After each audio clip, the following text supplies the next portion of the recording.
So, I want to talk about Alphadestiny, what he gets right and what he gets wrong. Okay, because he has a huge following. And for a while I used his training methods, you know. But what he does, I would say, works, but there's a limit to it.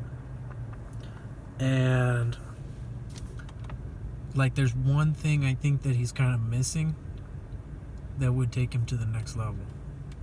But other than the fact that he doesn't really talk about this one thing, basically the third type of hypertrophy, since he's not talking about that, or other than that, it's good. I just feel like he's not aware of how to take bodybuilding to the next level. So, like, I like the guy, and I've watched a lot of his videos, but he mostly focuses on, he'll have us do this GPP work, or carry stuff around, or do, you know, strongman type stuff. Basically walking with a load and stuff like that, right? Or just doing calisthenics every day or every few times a week, putting weight on your body. But that's just making it expand, right? Which might be the girth of the cells, right? Which is myofibrillar expansion or myofibrillar hypertrophy. And so he teaches us that,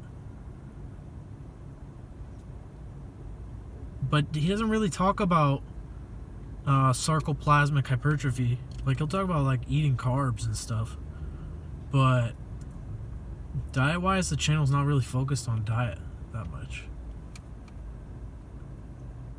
It's mostly about like lifting weights, and in the past he's kind of changed over time.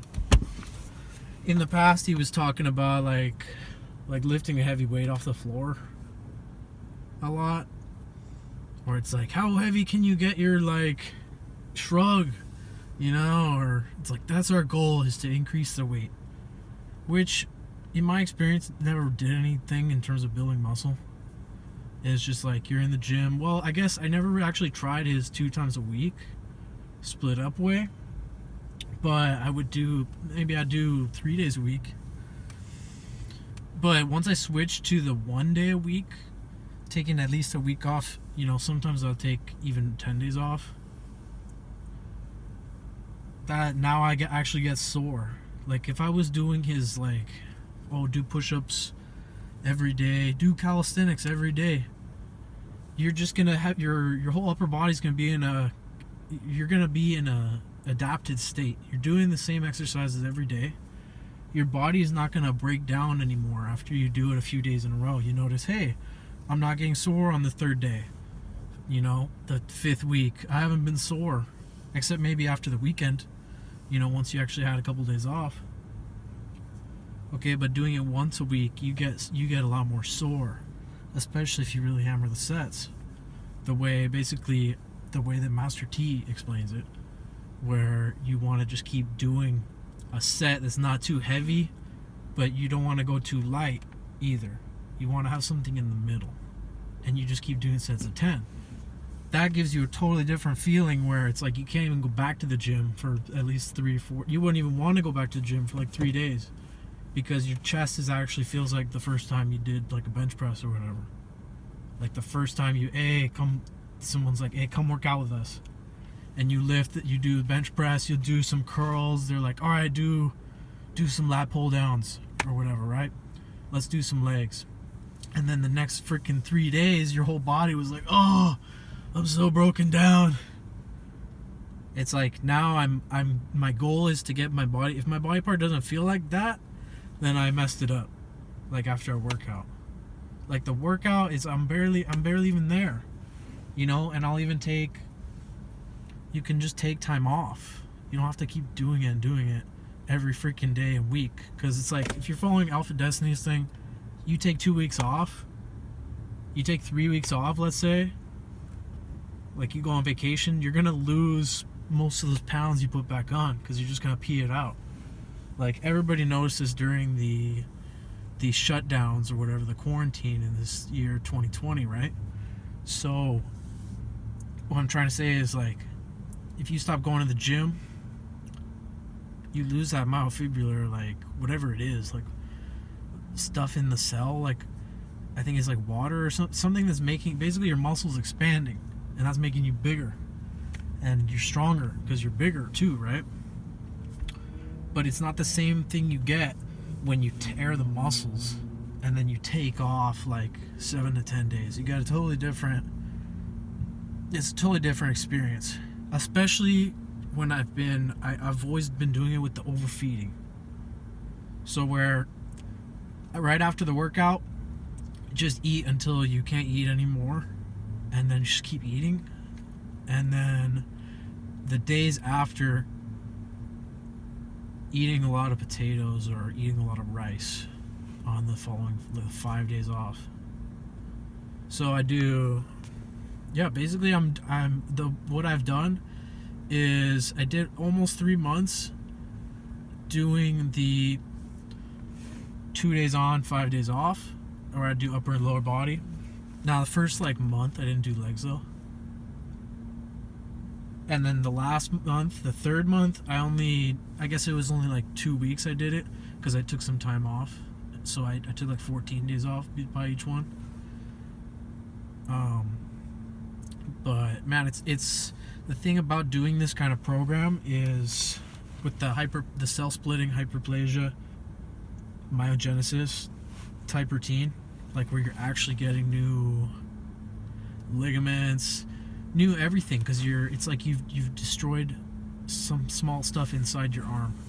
Like for example, when I wasn't doing the forearms as well as the legs for the first like 3 weeks. I still wasn't doing legs, right?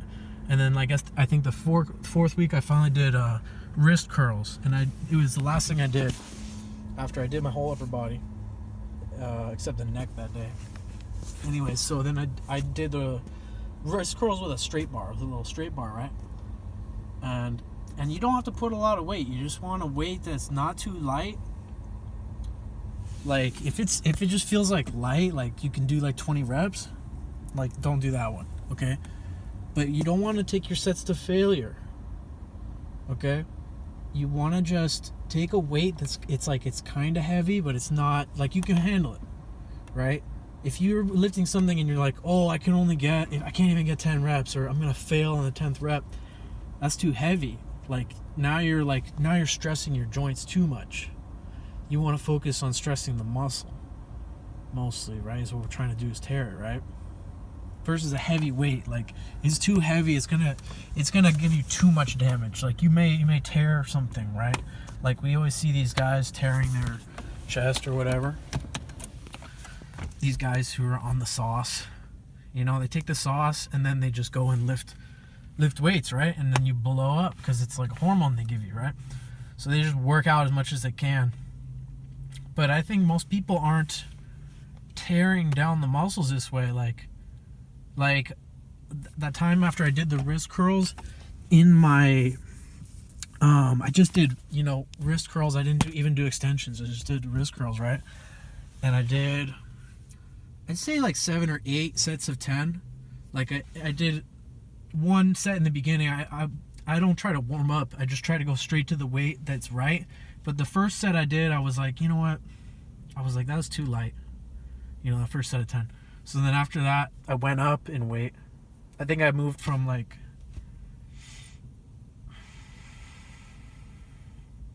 15 or 20 pounds to like 20 or 25 pounds, right, on this straight bar. So that's not a lot. That's like, if it was dumbbells, it would be like 12 pounds per hand or 10 pounds per hand, right? So that's not even that heavy, okay? And when I come into this, I hadn't done this exercise, or I hadn't even done the forearms in like months, okay? Because before I started this, so this is the 4th week, was when I did the wrist curls with the bar, and I'm going to tell you what happened to my arm. But before I started those 4 weeks, I wasn't in the gym for like, I purposefully was like, okay, I'm not going to do any exercise other than walking or like, you know, doing stuff during the day. I'm not going to go to the gym. Like I was like, I'm not going to do anything.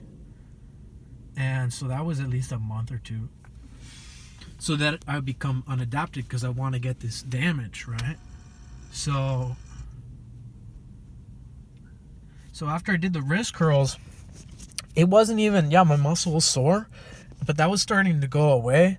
But one thing I had was, it's like some part of my like wrist, like the joint or something was like, it was like I'm doing these deliveries or whatever, or I'm like picking somebody up and I'm like driving, I'm like, fuck, my wrist kind of hurts, like for a few days, and I'm just overfeeding, you know, I'm taking the brewer's yeast like I was taking it at least 3 times a day. I was just like brewer's yeast, which I was already taking before I started the program, but I would only take it like once a day. But once I started, I was taking it for like 1 month maybe. I did 1 month in the beginning before I even started the weights, where I was just like, by the time I started that month, let's say it was June. So during June, by the time June had started, I had already conditioned myself to stop eating the man-made foods, breads and stuff, carbohydrates. I'm just eating like meats and vegetables, and I'm trying to avoid like I'm trying to avoid chicken and eat more steak. Like I'm eating steak, and I built up to eating as much as I want throughout the day, and I was eating a lot of potatoes too. I was like, I know I'm gonna have to eat potatoes once I start this program, so I'm like building myself up, you know, eating all these potatoes. And just doing that alone for a month, I wasn't even working out, but I started to like fill out just from the sarcoplasm, I guess, or whatever. Like the only thing I was doing was delivering groceries. So like, I would be getting a little bit of myofibular hypertrophy on the days where I'm carrying like 2 bags in each hand, but it was like I wasn't carrying it that far. So back then I was like 190, and just by eating the potatoes and cutting out all these like fake carbohydrates and stuff, like all this like sugars and stuff, like I'm eating a lot of fruit, okay, but I'm not eating like granulated sugar in anything, okay? I'm eating fruits, and I'm not eating like I don't really like bananas, but I was like trying all these different fruits, like oranges, strawberries and stuff. Like Master T was explaining, you gotta have a lot of nutrients, and fruits like have a lot of nutrients, especially you eat different ones, eat more exotic fruits, he's saying, which for me, I shop at just like the local grocery store, so it's just like a chain store. They don't really get the exotic fruits. Maybe a dragon fruit. Like next time I see a dragon fruit, I'll buy one of those. But basically, I'm just eating normal fruits. Like I would be eating strawberries, like watermelon. Oh my god, I was doing a ton of watermelon. And I picked all this stuff. I'm telling you, basically, I picked up off Master T's channel, like just by watching his older and older videos. Like, because I started, you know, seeing his new ones where he's criticizing people like Alphadestiny and stuff like that. And I started going back through his videos on a lot of his advice is on diet, you know. Like I remember one of the first videos I watched by him, it said, you know, diet is 90%, 10% is your training. Like he's like 10% is breaking down the muscle, 90% is you take a growth day, you know, and just eat all freaking day. Food, okay, not calories. That's another thing. Food, not calories. So he explained, you know, one thing he'll say is, eat 100 of these apples, boom, you get one of those. So I would do that. My mindset was like, on the eating, I would just say like, okay, normally you could eat this much. Let's say you could eat this much meat and this much vegetables and potatoes, or, you know, I was doing a lot of white rice. Especially once I actually started the program, I started just eating a ton of fried rice. But I just started conditioning myself to be like, okay, sort of doing progressive overload, I guess. I don't know, but I would just be like, okay, try to eat one more today. Okay, and then what I heard Master T too, he said, you want to overfeed, so don't get hungry. So I would never let myself get hungry. And he says, this is what keeps you in the anabolic growth state. So I would be eating like 5 or 6 bowls of fried rice. And I remember my friend, he was like, because it was me and my other friend cooked up a bunch, right? And after we finished cooking, I was like, hey, we can cook up more later, right? Even though it was a huge pot of rice. He's like, yeah. So he's eating it, I'm eating it, and then our 2 friends show up. But I was asking him, I was like, hey, like I'm seriously asking him, like, hey, like, how hungry are you? Are you gonna eat the rice? And they're both like, no, we don't want any yet. Like, we're full, we just ate. So I start eating the rice. But by the time they see me eat the 5th bowl of rice, they start getting hungry, of course. They're like, hey, like, you're eating all my rice. I was like, oh, crap. Like, we can cook more, you know? And that was when I realized, holy crap, I really have conditioned myself. Now I'm eating a ton. Because that was, I think that was after the 4th week when I finally did the wrist curls at the end. And my wrist was like messed up. I remember telling him, I was like, man, my wrist is like freaking injured. I was like, don't make me lift anything. And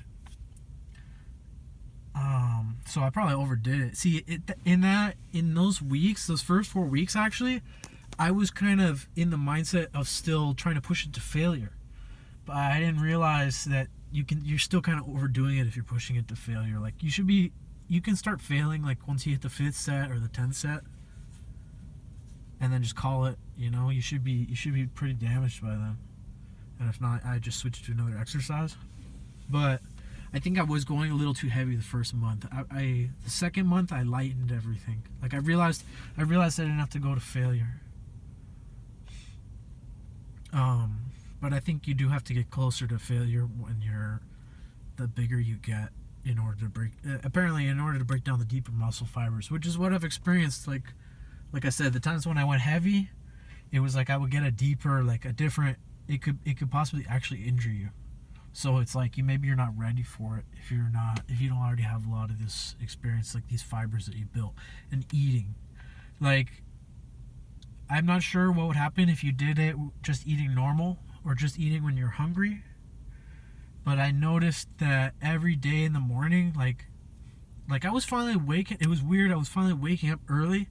Because I'd wake up and I'd be hungry, and I had conditioned myself already that I was like, no more hunger, and I had already conditioned myself that. So in the morning I'd jump up and I'd make some eggs or whatever, and now it's like I just always make sure I have something stocked in the fridge, so that when I wake up in the morning I just start eating that. Or like I would cook potatoes, and in the morning I would just start eating the potatoes, right? Eating like I was up to eating like 2.5-3 pounds of potatoes a day, or I'd have rice too, like a ton of rice. And yeah, that's about all I'm gonna say about that.